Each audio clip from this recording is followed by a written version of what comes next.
Welcome back, ladies and gentlemen, and back to you, Dr. Mazhar. As we were just talking, the significance of the visit of the Minister of Military Production. Yes, well, let's look at the significance from the point of view by the composition of our delegation. Our delegation is not just in that area. You see there are people in the area of agriculture, there are people in the other areas, there's the civilian production also of industry. So looking at this composition, you can see that our interest for this delegation there and for the, let's say, the cooperation is multifaceted. So it will open up a great deal of, let's say, cooperation between the two countries. Another thing I think is it's the idea that we have, and has been policy for some time, that you don't put all your eggs in one basket now. We're not really interested in being just hanging on to one particular country or even one particular bloc. So if you can get your requirements or you can get your cooperation with different, let's say, the East, the West, Russia, United States, the European Union. So the more, at the Far East, the more you diversify your cooperation, I think you are more independent in your decisions and in your future planning. Yes. So this is the significance of this. Dr. Mazhar, can we highlight the role here of the Ministry of Military Production? To what extent they are playing an important role in the industrial level? Correct. I think this is a very good question because it will let us talk about the philosophy of setting up such a sector. Indeed. Traditionally, all countries used to set up military production and civilian production, Indeed. if we can. But Egypt was one of the first, and that was a long time ago, to say that no country is always in need of military production. There are times there is no conflict, there is no aggressiveness in the area, so the factory or the factories don't have to keep on making military production. And to keep them loaded and to make economies of scale, they should have a civilian production. So even when we started, our military factories started making refrigerators, making sewing machines, making all sorts of things, which fills up the capacity. Also, in case of the civilian production is not able to meet demand, this kicks in and supplies this.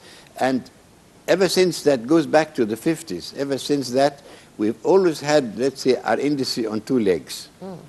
And they have then become specialized in many things, and some people, some consumers are bent to get the production of this sector because it's really high quality.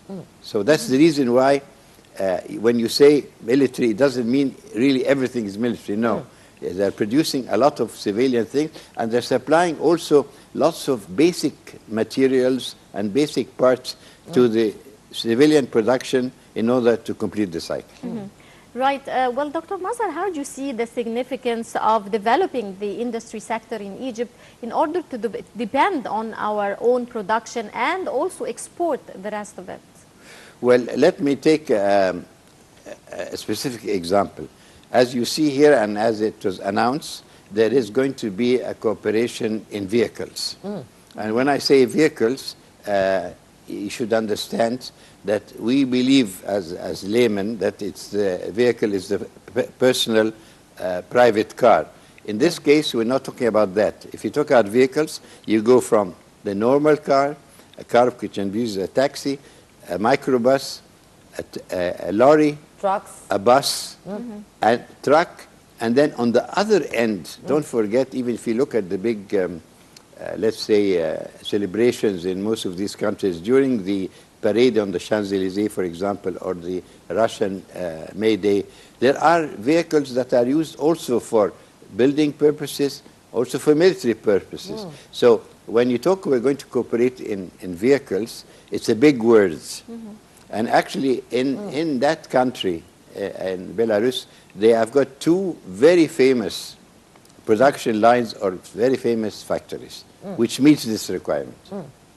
Sir, here there was an agreement to found a factory in Egypt for the production of heavy transportation vehicles. Yes. On condition that the percentage of the local component would be about 60%. Yes.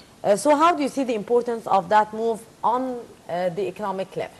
Well, there are two facts here which are really very useful. Number one, saying from the very start, we're not ready to cooperate with anybody unless he takes 60% out of this country. Or else you'll be making something and paying for all these components, and then you'll get yourself in a situation where your local content or your local input becomes insignificant. And Egypt has got a base. It had an automobile industry before and still has. So there's a base. There are suppliers who supply parts. They supply wiring, supply paint, supplying all sorts of things. So if you said from the beginning, okay, we're going to work with you, but at least 60% must come from our production. It's a very good step. It has been in place before, but I think in this case we are in advance.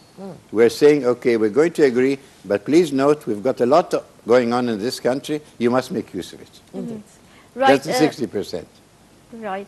Sir, Minister of State for Military Production, Mohammed Al-Assar, has hinted to a huge project for producing solar cells from the sand with a production capacity of 1,000 megawatts annually that would serve both the local and international markets. How do you see the significance of this project, and to what extent does Egypt need this? Yes. Okay. As you see now, solar energy is getting more and more important, because the oil, let's say, prices and also the quantities and the availability is a bit problematic every now and then. So you have to diversify. We have diversified into gas, and we're very lucky with gas. But also in our plans for the year 2030, there's a very high percentage singled out for solar energy. Now, solar energy has got two phases. One phase that you bring all these cells, you know, there are solar cells which you put in the light, you put in the sun, and they start generating industry. And you can have an industry if you even bring these solar cells from outside. So you connect them, you make solar farms, they need a lot of land, and you get power. It's not the same as gas or oil, but it can fill a gap. Now, in our case, you need, at a certain stage, if you have enough factories producing small units or farms, you need to go and get where's going to make these cells. These cells are little round things like that. They're assembled together, and the step into making them is a very serious step. It's a step which no private industry will touch. So somebody with, let's say, policy has to do that. And they are going to negotiate and see if it's possible to start a factory which can make these cells. But there are conditions. I mean, I'm being frank. If you don't have enough demand, if you don't have enough people who are assembling and designing these, you should not go and have a factory like that, because it's very, very expensive. We'll come to one thing, very expensive. It's what they call a very highly intensive, capital-intensive industry. You mentioned another thing, and we always talk about it, that we have sand. But between the sand and making it fit to make something electrical, and to make it feasible, to make something which is a piece of metal coated with a silicon material, which would generate electricity, is a very big investment. So it's a good start, because if you didn't have sand of that particular kind or quartz sand, it would have been silly.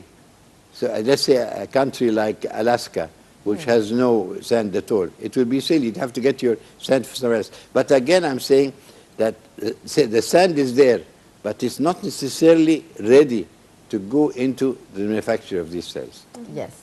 Dr. Mazhar, we have to mention here that the Ministry of Military Production as well have signed a memo of understanding with the South Korean Association, the Egyptian South Korean Association, which comprises of 7 Korean firms working in the field of electrical system, pipelines, steel, Yes. and other fields. So how do you see the significance of developing such factories in Egypt for these purposes? Well, look, sometimes the normal layman may think, well, why are we talking the same thing here and there? It's not always exactly the same thing. Yes, of course. For example, let's say when you talk about Korea, South Korea in particular, has got a very big civilian base of electronics. The normal person knows that. They've got TVs, they've got communication systems, they've excelled in all that. So they are a candidate to work here. But there's no reason why, don't forget that even in the military area or even in the contracting area, you need communications equipment. When we built the high dam, you need to talk to the people. All these big projects that go out where there's no normal telephone system, they need communication systems. So communication systems need military, civilian, contracting, all sorts of things. So you've got to feel yourself away. And don't forget that when you start cooperation with somebody, you start making a memo of understanding. Then you test out, okay, can you work on telephones? Can you work on wires or cables, which we have actually? And then you see, and it's good to have more than one, let's say, proposal. Some countries are very good at consumer electronics.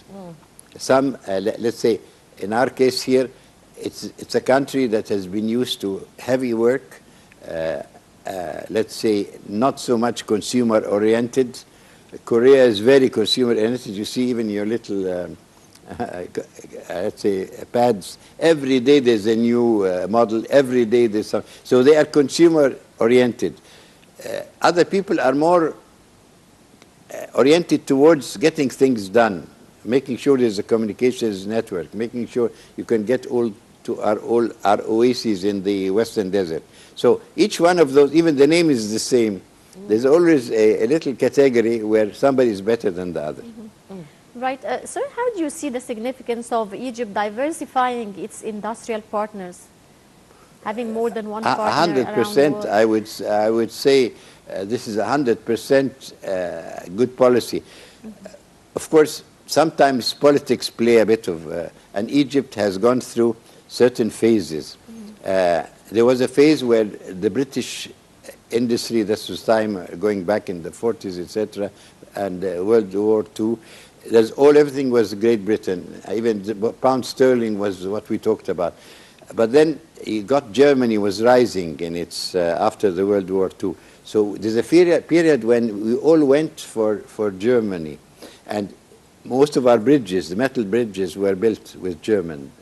The electrical industry, our electrical industry, the big power stations, and until now we have other new contracts, you've heard about them, they are also with Germany. Then there was a time when, let's say, politics up to the West was a bit shaky.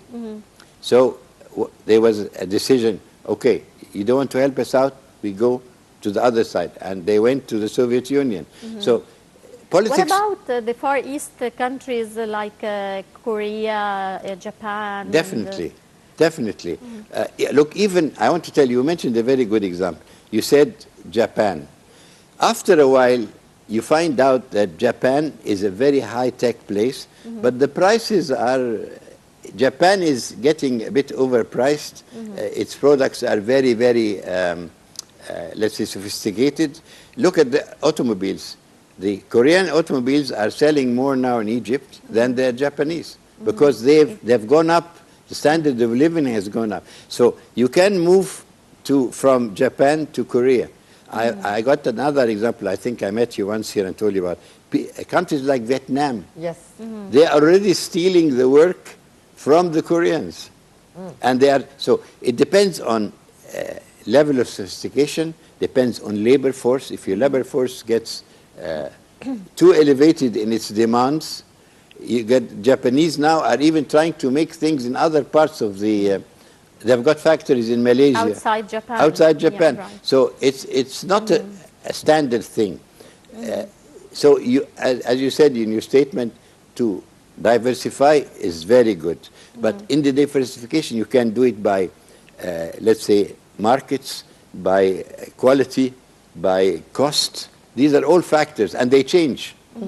They change. Right. Dr. Youssef, as an expert in the field of industry, how can we start to develop our industrial field? Because we do need that to a great extent also to solve the issue of the foreign currency, to start our export to increase. How can we start to do that on a higher level? All right. Maybe the first part of what I'm saying is not very exciting. I would say, Yes. if I was a decision maker, first of all, Egypt has got a tremendous industrial base. Indeed. And it grew over the years. And it was public and private. And it was also joint venture. If you are a decision maker, you should not forget that you have got a tremendous capacity which exists. With a bit of salt and pepper, you can bring it back to its former glory.